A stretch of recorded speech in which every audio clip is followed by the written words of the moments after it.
Hi everyone, I am Tessa Lark and I am so happy to be here with you. Started off with some Bach there, as is common in solo string recitals, and I think as is very appropriate because after Johann Sebastian Bach and his solo writing for violin, cello, flute, all kinds of instruments, every composer and player thereafter was inspired and informed by his music.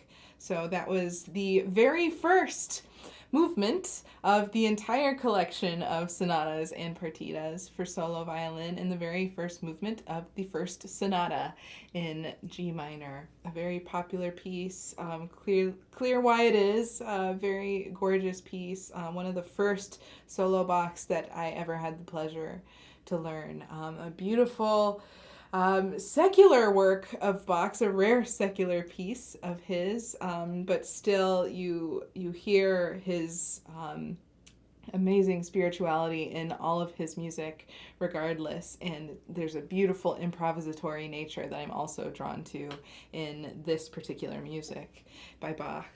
And with that, that has inspired me to play the other works that I'll be playing for you tonight, also with my fiance, Michael Thurber, who is an amazing composer and bassist. And we have our own duo, which is creatively named Tessa Lark and Michael Thurber. So we'll be playing some more Bach for you later, as well as our own inspirations from Bach. So Bach was an obvious visionary, and some revisions of Bach or his music came from composers like Eugène Ysaÿe, which is the composer of the next work I'm going to play for you.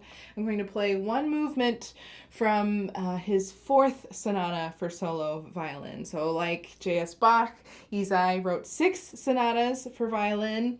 The legend is that Ysaÿe wrote these 6 sonatas within 24 hours. They are quite a feat for a violinist to perform. I can't imagine how he was able to write the things within 24 hours, but that's supposedly what he did. But he never played the pieces.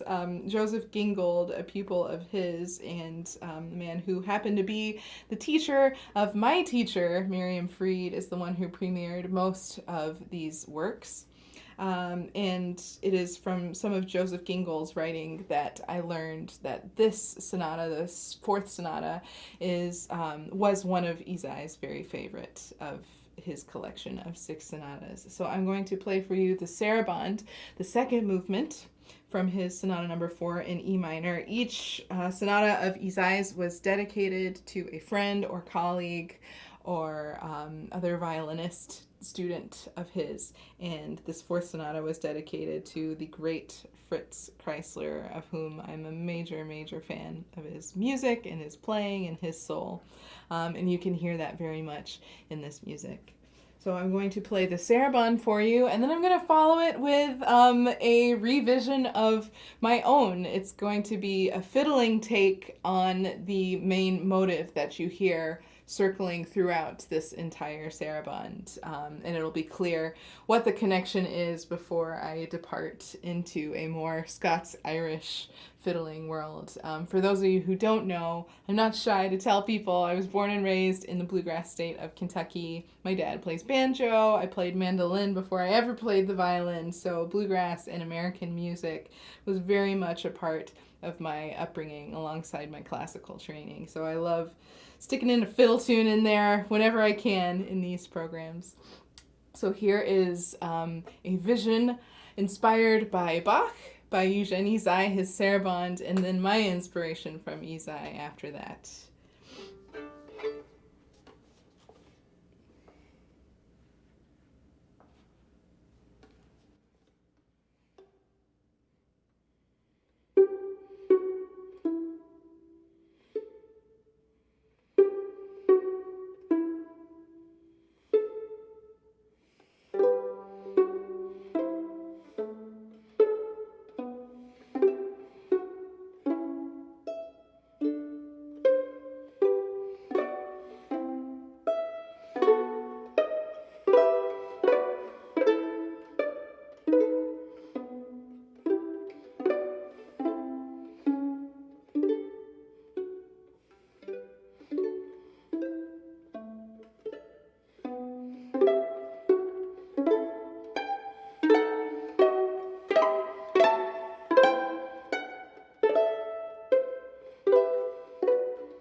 That was Eugène Ysaÿe's Sarabande from his Sonata No. 4, and that was followed by a fiddle tune of my own, clearly inspired by that Ysaÿe sonata. Haven't come up with a great name for that tune yet, so if you all have some suggestions for how that made you feel, then I look forward to hearing those later on. And you know what? This playing is kind of making me thirsty, so I think I'm going to join you all and get a beverage from the kitchen. So if you want to join me, I'm just going to take this phone here, and we're going to go to my kitchen. Going to get a beverage. Maybe you all can get a refill. Got to tread carefully with a violin in my hands. Open up this door here. And look at that! Our guest, Michael Thurber. Yo, what's going on? Hey, not much. What are you up to? You know, just hanging out at home in a blazer, reading about Bach, drinking a beer. Yeah, like you do. Mm-hmm. Oh man, that beer looks amazing. You want one? I got one for you. Oh my gosh, amazing. Yeah? Yes, Cool. I You want to love play that. some tunes too? Let's play some tunes. Yeah, let's do some of our stuff. All What right, do you let's say? do it. Awesome. Always down. Yay. Here we go. I got it for you. Awesome. Here we go into Michael's music studio. Welcome to the lair. It's a magic dungeon. Yes. Some mood lighting here. Come on in, We're y'all. going to the dark side. I think you Welcome. all need to pour another beverage for yourselves. Yeah, this is the after hours set. Yeah. So what do you say? Should we play our old standby Wooden Soldier? Yeah, let's do it. Let's do some original tunes. Let's make it happen. Awesome. Cool. Oh, here. Oh, thank you. Crucial. Yeah, that's really important. Cheers, everybody. Cheers, everybody. And cheers to you, Michael. Woo! Woof. Okay, let's do this. All right. Can't wait. So this is one of the first tunes we wrote together called Wooden Soldier. 1, 2, a black and blue.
some nice evening jams. Yeah, that's some fun stuff. I could get used to this jamming with a beer. Let's do some more. Yeah.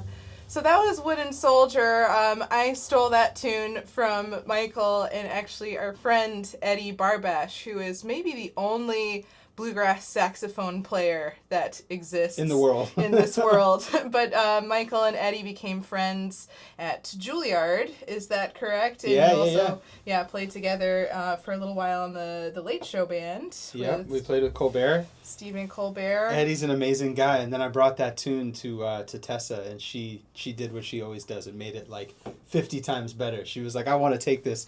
So it was her idea to go into the tune Drowsy Maggie in the middle section, which is that fiddle melody you heard. Yeah, a little nod to the Irish tradition, which is so prevalent in bluegrass music. But Michael and I really connect in our love for different American folk styles of music, but also our training and love for classical music. So it's actually a nice... we're lucky that our music fits really well into this visions and revisions theme that you all have going on. That's what we're all about. We're revisioning. That's all. Revising. That's all we do. We're revisionaries. We're revisionaries. Yeah. Yeah, so you'll hear that in these next tunes. Let's do Bach C major. Mm-hmm. So Tessa and I kind of started out by playing Bach's piano inventions, but on bass and violin. So I play the left hand, Tessa plays the right hand.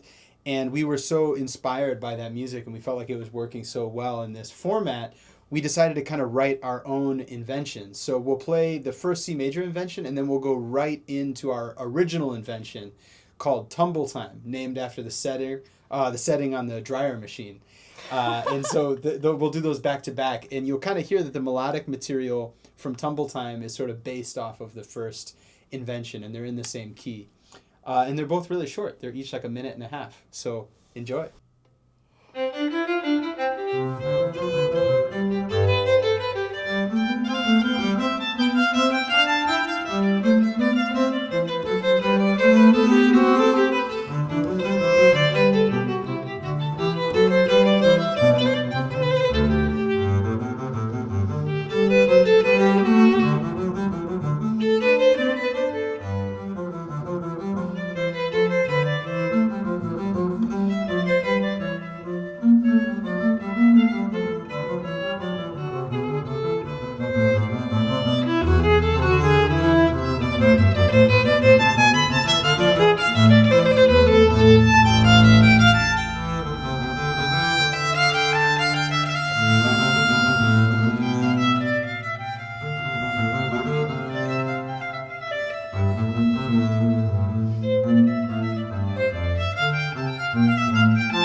Let's close it out before we have some chit chat with you all. Thanks for joining us. This is super fun to play music, even if virtually and not in person with you all. This is actually really cathartic for us. We do feel your energy from the other side of the camera, so it's really meaningful for us to share music with you. It's amazing. Yeah, so we're happy to hang out with you all after this, but we'll finish off with, how about Cedar and Sage? Yeah, love it. Let's do it. It's a favorite of ours. So this is bringing in a lot of our different musical influences, some jazz and some country music. And Michael came into my room with this tune, and I was just mesmerized by it immediately. He actually put a standard guitar lick onto the double bass, and it sounds really amazing. Yeah, so there's like a finger picking pattern that a lot of guitar players play. That's like, normally like this, but on the bass it sounds cool.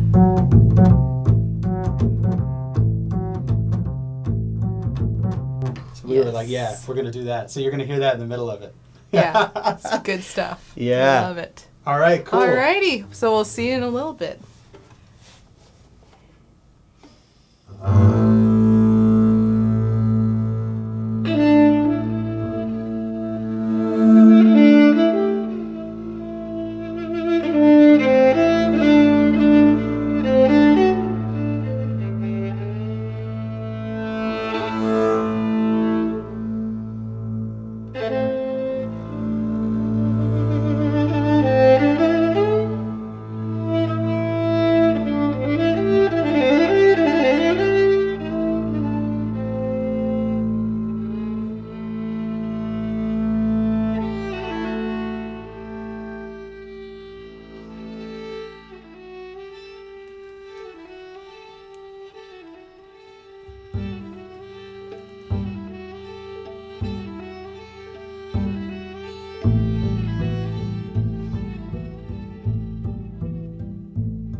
It's my job right here to just say that if you want to ask a question, type into the Zoom chat feature. Jen, who's here, has been looking out for the questions, and we'll call on you by your name to ask a question, and then Ted is going to underline.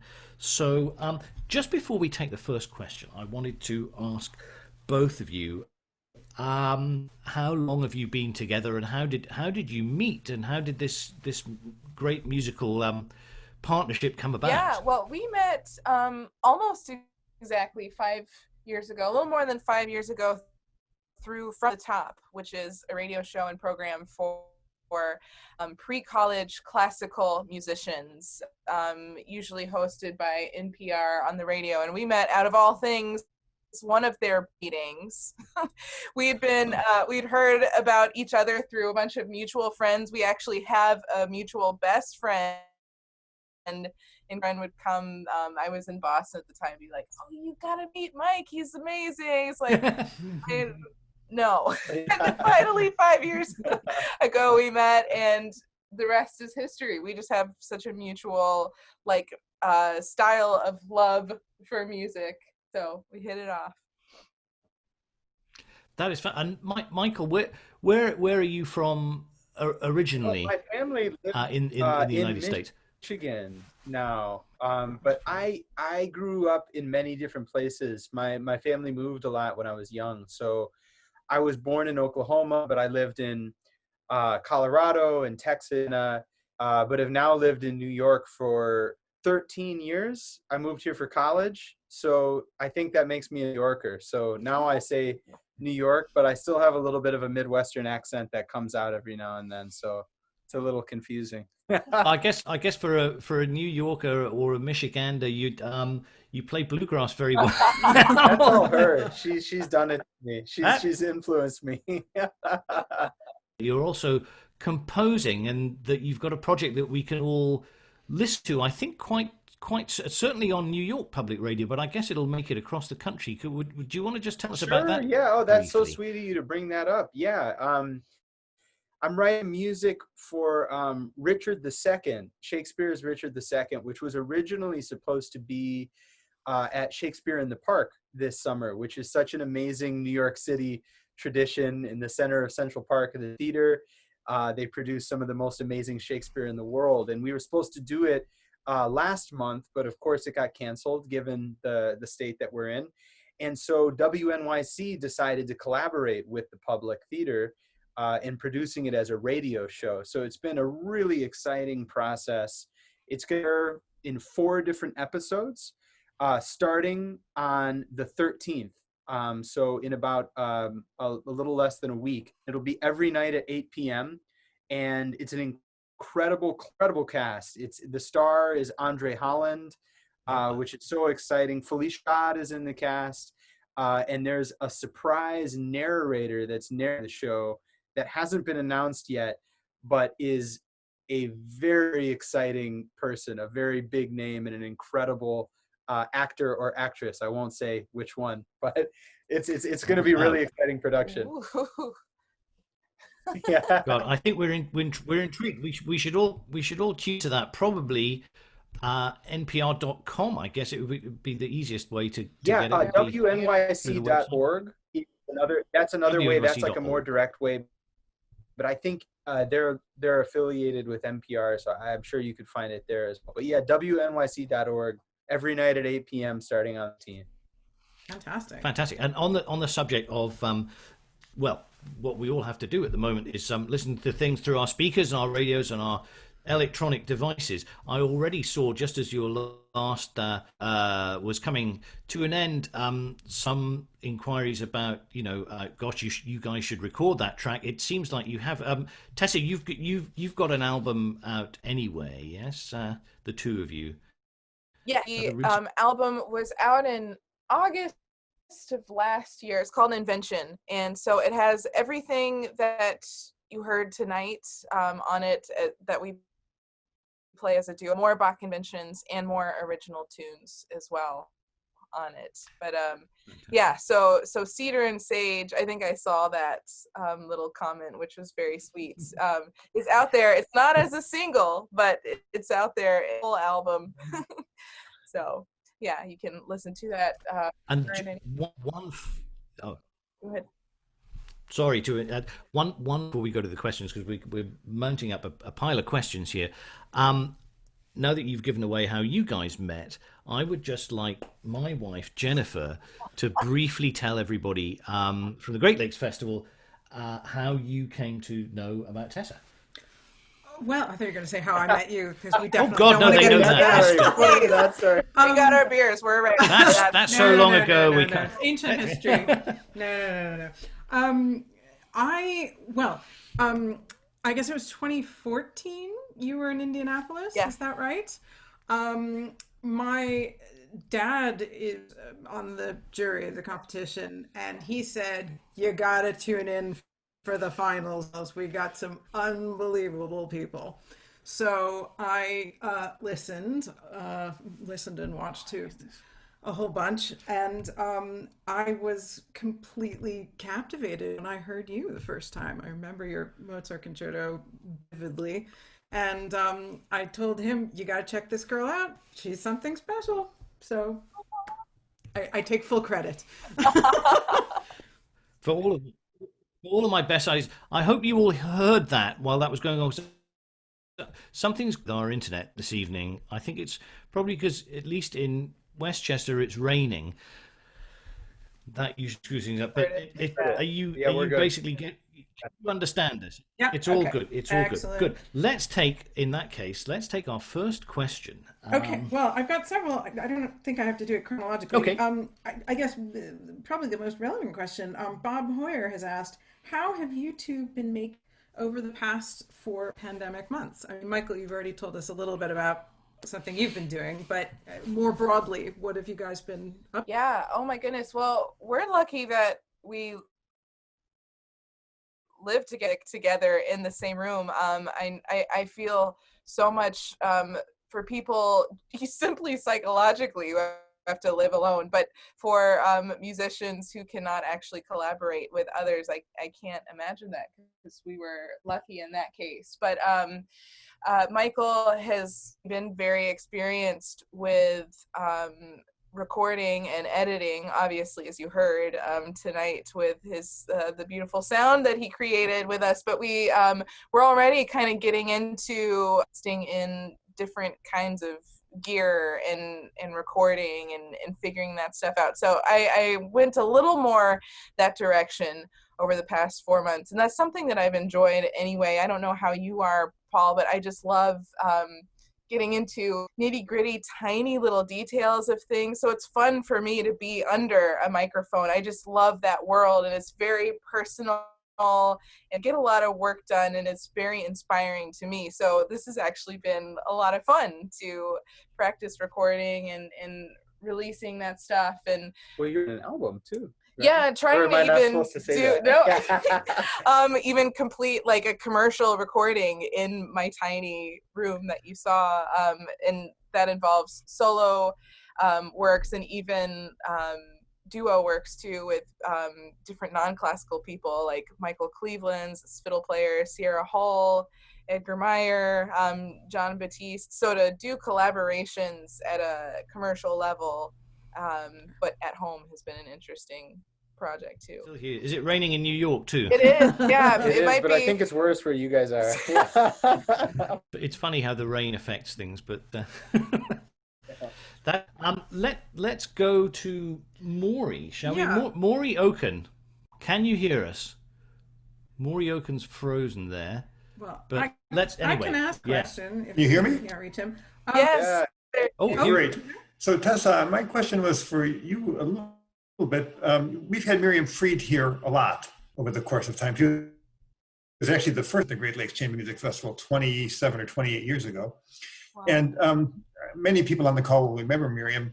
I'm trying to put myself in your shoes playing that music for Miriam, and trying to understand how she would react to it. And it led me to a sort of another question as a follow-up, which is, how you conceive of the difference between playing bluegrass and playing classical music, and how that sort of goes through your practice routine and how it all sort of plays out. So it's sort of two questions related. Yeah.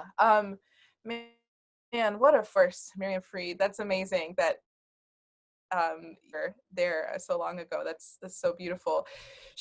She's an incredible teacher in so many ways, of course, just at a violinistic level, but she really approaches each person with their unique soul. And so in my case, she was always supportive of my my different interests in music. I didn't actually go to her and play that music for her, but she was always supportive of it. She never once discouraged me from trying other types of music, which isn't always the case with teachers, but she's never once said anything negative about that music.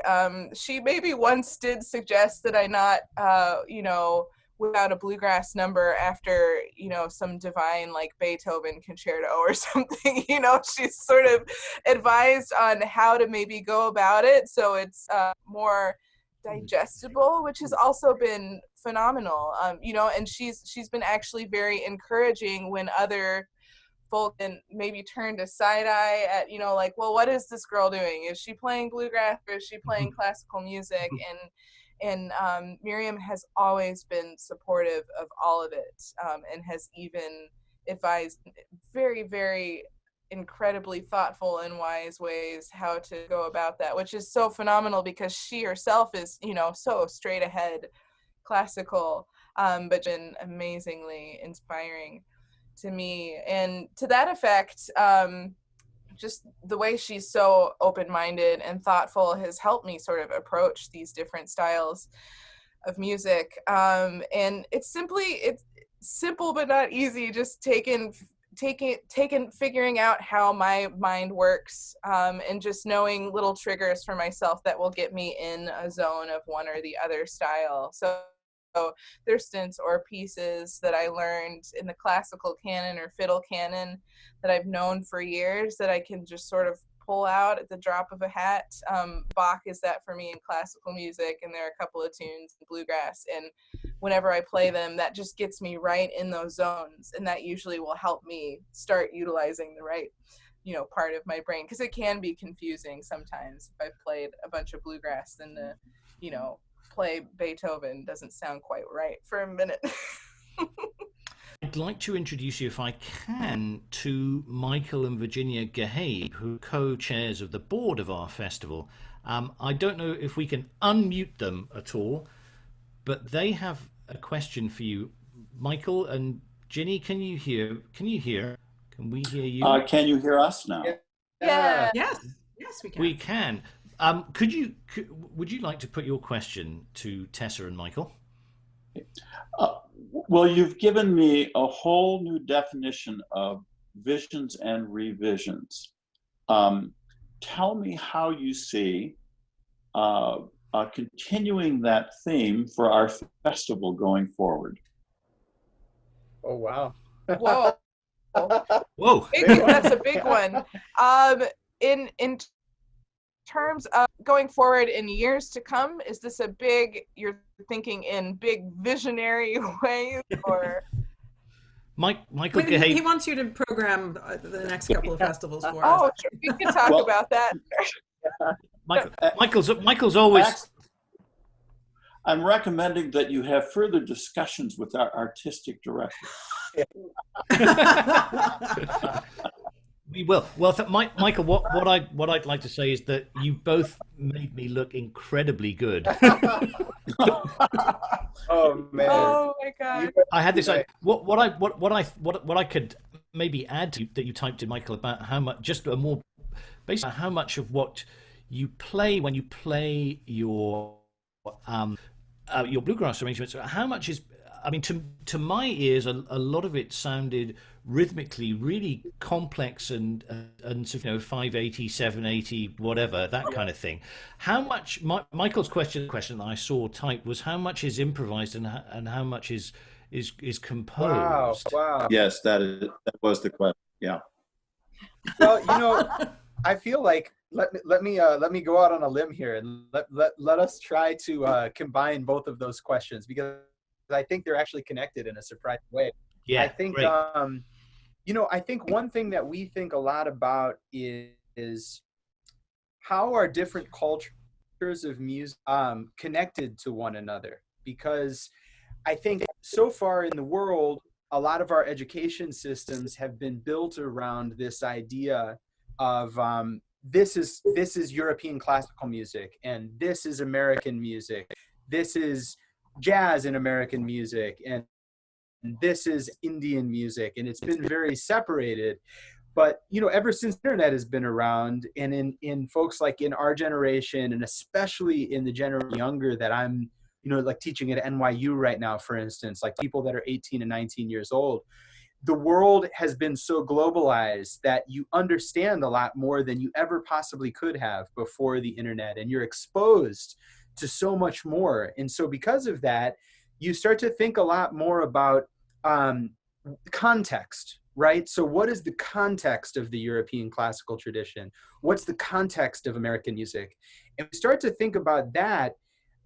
You start to find these really exciting parallels and intersections, and you start to understand how interconnected all of these forms of music are, and how, for American fiddle music, I mean, you can almost directly tie the European, fiddle and folk tradition with the African diaspora, and how those two things collided in America and made that sound that we all know and love now. And that's just one example. And so I think the thing that we're really excited about is exploring that, and also honoring each tradition for what it is. I mean, I don't think either of us interest in watering anything down. I mean, when we play Bach, we're very serious about Bach, and we have no desire to, do something radical with it or something. We want to play the music the way that we think it should be played. We want to study it. We care about it deeply. And we feel the same way when we play, jazz or bluegrass. And I think, as a human, there's limitations to how many traditions you can really go deep into. But I do think, while there are limitations, we all can't play everything incredibly earnestly. We can do more than maybe we thought we could, because, I feel like 20 or 30 years ago, it's like you do one thing. But I think actually the threshold's a little bigger than that. I think all of us, especially as Americans, because it is such a diverse culture and there's so many influences that formed the culture here, I think you can do, 2 or 3 or 4 things, and you actually can have the time, especially in quarantine, to really go deep with your study and your sincerity about approaching each of those musics with, a lot of respect. So without being too long-winded, just the tail I'll add on that is this idea of improvisation. And, I think the reason why I think that the two questions connect is improvisation is such a part of every musical tradition. And I mean, you think about Bach, and from what we know of him, I mean, he was one of the greatest improvisers that's ever lived. Yeah, I mean, he was amazing. And there's no way that you could have written that amount of music without having a lot of it be improvisatory, because there's just not that many hours in the day. And so that's something we're very interested in exploring, is improvisatory quality back into whatever we play. And, in our original compositions, it's probably a maybe 60-40 split, 60% through composed. And then there's these moments that open up in each one of our compositions where we improvise. But, it's just in the way that Bach did, or just in the way Charlie Parker did, like in bebop. It's a very structured improvisation. It's within a chord progression. It's within a certain number of bars. It's with the melody in mind. So we never are like, doing stuff that the other one's just like, where did that come from? Operating within the sort of framework of each piece. But yeah, there's probably 40 or 50% of the moments of everything that we play where all bets are off. Wow, that was both Michael's Gehabe and Thurber. That was a fantastic question and an amazing answer from both of you. And sadly, I've got to wrap it up now, because it's time for our commercial break. But we could go on all night like this, and I know that when we get to meet in person in Detroit at some point, we will indeed do that with lots of beer and various other Or libations. Cosmopolitan. But Yeah, exactly, That was such a great video. I can't thank you enough. One other, I can't resist this little bit of celebrity gossip, not gossip, even, but talking of bands, those of us who are listening into this Zoom tonight, not everybody will know that you played in the late show, in the Stephen Colbert band. A couple of years ago at the Great Lakes Festival, we were lucky enough to work with Evie Colbert, with Stephen's wife, who took a part in a production that we put on called Shostakovich and the Black Monk, which involved my string quartet and 7 actors.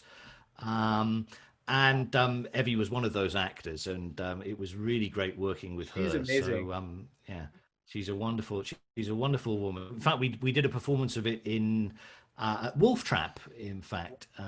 And Stephen came along to that, and we all got to meet him afterwards, and it was great to see quartet and various other people acting like little schoolboys. Amazing. But, Well, that's how we feel around the Emerson Quartet. Oh, so. no. Yeah, that's right. That's how we. Yeah. Well, before we wrap up, I have one more very important question that's just come in, hot off the presses. Ask when they're getting married. That was a parent question. It's from Diane. I don't know which Diane. Well, they'll be the first to know. Okay. Fair enough. That's wonderful. So look, before we sign off, I've got to thank, I haven't got to thank them. I want to thank all the benefactors and sponsors for making a number of these wonderful activities possible this summer, even though we can't all be. We are working on some special festival events to happen in late August, which I think Tessa knows about. Maybe there are various things that we're trying to do, and it's all going to be very improvisatory, which is actually the best way to make music, and even just to put music on. So there will be more on that as plans develop. And please don't forget to join us for the 3rd virtual vignette on the 5th of August at 5:30 p.m. featuring Rand Dank and Kate Lee. So thank you so much, Tessa, Michael. That was just a wonderful way to spend an hour and a half. We're so grateful. I can't wait to meet you in person. And thank you to all of our Great Lakes Festival friends who joined us on this Zoom. It's been wonderful to see you all again, to take your questions, and we'll see each other very soon. Thank you so much indeed. Thank you. Thanks for having us. You guys are amazing. Bye. Bye-bye.